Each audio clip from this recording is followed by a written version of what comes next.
Halo, senang menyapa saudara dalam program saya Miss Yudi.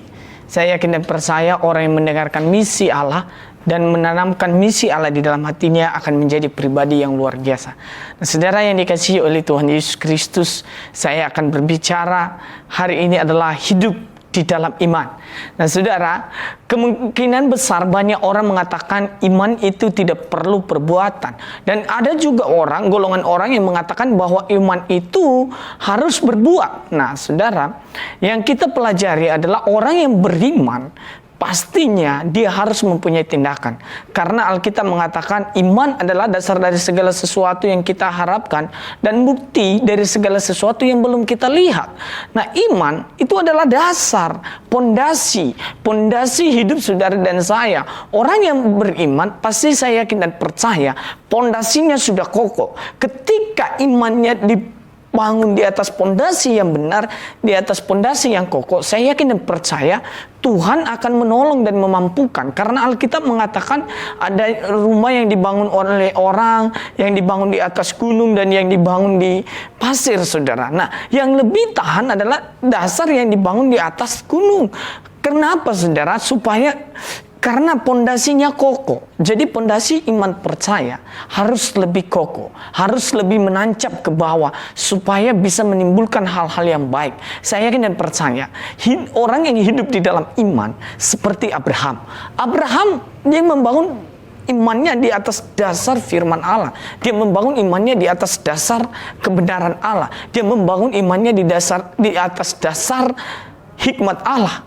Nah, saudara, ketika kita beriman bukan berarti iman kita itu kita hanya beriman supaya kita kaya. Tidak. Tetapi iman kita harus serupa dan segambar dengan Yesus Kristus sebagai teladan iman bagi saudara dan saya, sebagai juru selamat saudara dan saya. Apa itu iman? Ketika orang beriman berarti dia membenci nuansa dosa. Ketika nuansa dosa kita benci dalam hidup, saya yakin dan percaya saudara membangun dasar iman saudara di atas iman. Banyak orang mengatakan aku beriman loh kepada Tuhan, tetapi di saat badai datang bergelora, dia berkata Tuhan tidak menolongku, Tuhan tidak memampukanku. Belajarlah dari Ayub yang mempunyai iman yang kokoh di dalam Yesus Kristus, di dalam Tuhan. Dia belajar di dalam penderitaan yang dia alami, dia mempunyai iman yang besar. Dan ketika dia mempunyai iman yang besar, dia mampu mengenal Tuhan dengan benar. Kalau kita melihat pasal 42 nanti di sana mengatakan di sana Ayub dia mengatakan hanya dari kata orang saja aku mendengarkan suara Tuhan, hanya dari kata orang, bukan aku alami sendiri. Nah, orang yang beriman dia harus mengalami kasih Tuhan. Orang yang beriman dia harus mengalami jamahan Tuhan. Orang yang beriman dia harus mengabdikan diri kepada Tuhan. Dia harus mengabdikan hidupnya kepada Raja. Dia harus mengabdikan segala pergumulannya kepada Yesus saja, bukan kepada yang lain.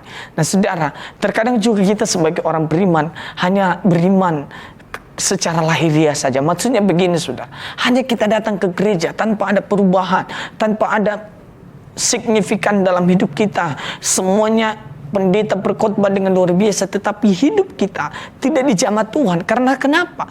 Karena dasar iman kita salah. Kita berfokus kepada berkat, kita bukan berfokus kepada Tuhannya. Kita bukan berfokus kepada sumbernya. Berfokuslah kepada sumber, yaitu Yesus Kristus. Berfokuslah kepada juru selamat kita, yaitu Yesus Kristus. Sebab orang yang beriman, Henok berkenan kepada Tuhan. Kenapa, saudara? Karena dia bergaul dengan Tuhan. Dia mempunyai hati yang selalu mengucap syukur kepada Tuhan. Dia mempunyai waktu-waktu khusus. Dia mempunyai waktu untuk berdoa. Dia mempunyai waktu untuk memuji. Dia mempunyai waktu untuk bersekutu dengan Tuhan. Nah, pertanyaannya, kita mempunyai iman yang seperti Henok? Kita mempunyai persekutuan yang erat dengan Tuhan? Atau hanya hari Minggu kita bersekutu dengan Tuhan? Di gereja kita nyanyi haleluya, tetapi di luar kita nyatakan haleluya. Itu adalah penghinaan, saudara.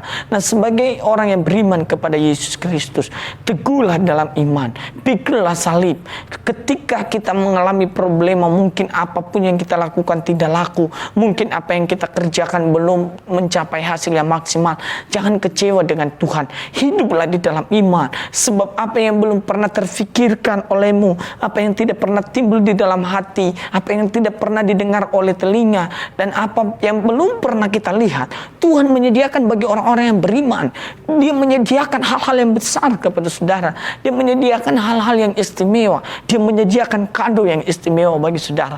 Marilah kita hidup di dalam iman yang berfokus kepada Kristus, bukan berfokus kepada materi-materi yang ada. Sebab orang yang mencintai Kristus, saya yakin dan percaya, penyertaan Tuhan dan pemeliharaan Tuhan pasti nyata dalam hidupnya. Nantikanlah pemeliharaan Tuhan dalam hidup saudara, karena iman saudara itulah yang menyelamatkan saudara. Ketika orang beriman, Alkitab juga mengatakan, masihkah aku mendapatkan iman ketika aku kembali? Maka saudara, pesan saya, marilah kita sebagai orang-orang yang sudah percaya kepada Yesus, kita kuat di dalam iman, kita tetap teguh di dalam iman, supaya hidup kita menjadi berkat, menjadi saluran berkat, menjadi ciri orang, menjadi paduan bagi orang lain, menjadi kesukaan banyak orang. Tuhan Yesus memberkati kita semua. Shalom.